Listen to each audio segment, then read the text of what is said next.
Have you ever noticed how easy it is for gifted women to disappear? Like, not because we lack presence, but because somewhere along the way, life taught us that love had conditions, that we had to earn love. Have you noticed that? And that to be accepted, we had to be agreeable, that our worth depended on how much of ourselves we were willing to give away, even when we felt depleted. I have been there, I have done that, I'm not doing it anymore. And many of us served even when we were empty. We said yes when everything inside of us whispered, please just say no. And so rather than screaming, we just smiled through it. But deep down, we wanted to scream. But over the years, this is what I've learned because, like I said, I've been there and I've done that. When you're gifted, I mean, deeply intuitive and creative and spiritually sensitive, your light naturally draws people in. But the same light that draws others to you also intimidates them. And instead of being taught how to protect that light, our upbringing or your upbringing may have taught you to tone it down. I mean, way down. So be sweet, honey, or be helpful, sugar, be understanding. And beneath all of that applause, many of us were slowly dying because that's what happens to gifted women like yourself when you start shrinking to fit and something sacred within you begins to fade. It begins to die. So think about it. Your ideas get watered down, your boundaries blur, right? Your voice goes silent, and not because you lack something to say, It goes silent because life has conditioned you to measure every word you say against someone else's comfort. And that's how ghosts are made. That's how you become a ghost. And when we think about ghosts, we picture death in graveyards. But not all ghosts live there. They don't rest there.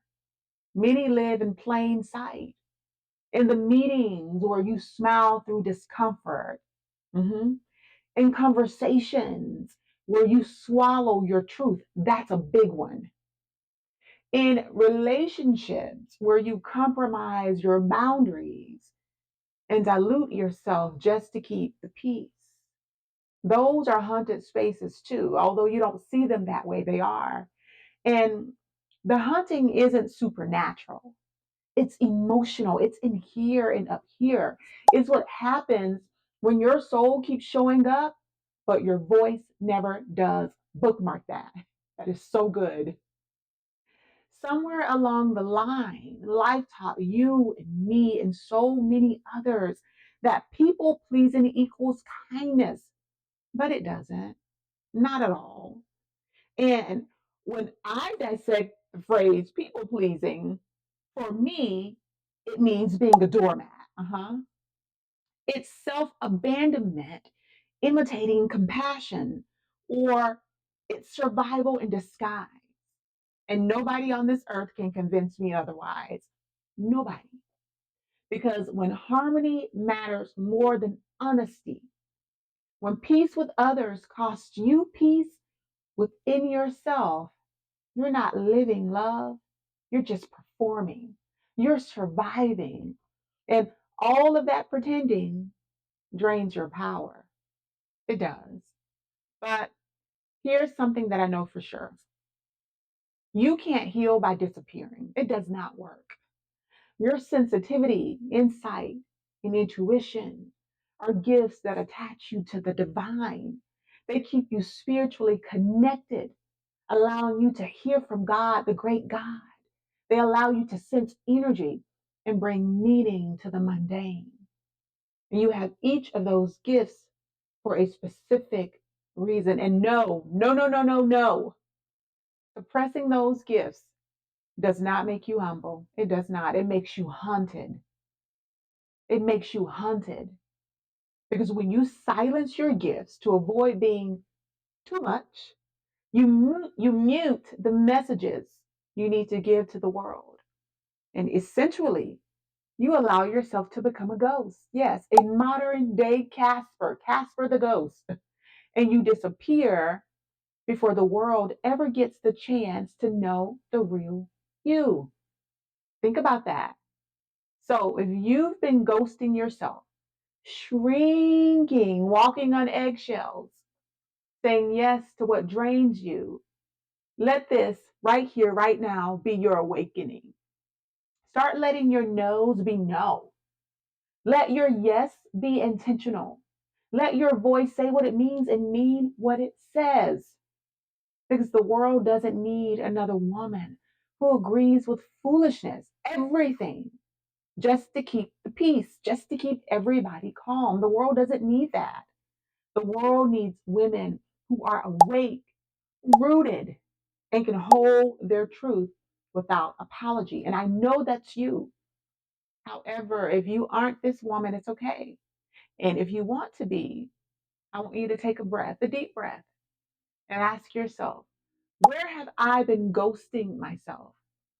Who have I been trying to please at the expense of my own peace?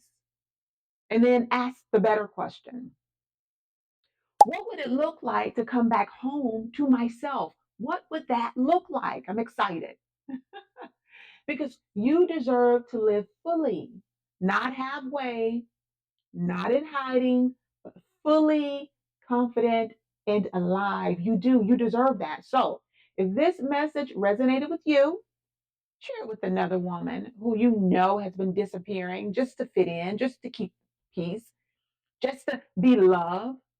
Share it with another woman who you feel stays silent, even when you know they should use your voice to speak up. Share it with somebody if it resonates with you. It is going to resonate with other women that you know. I promise you. Okay.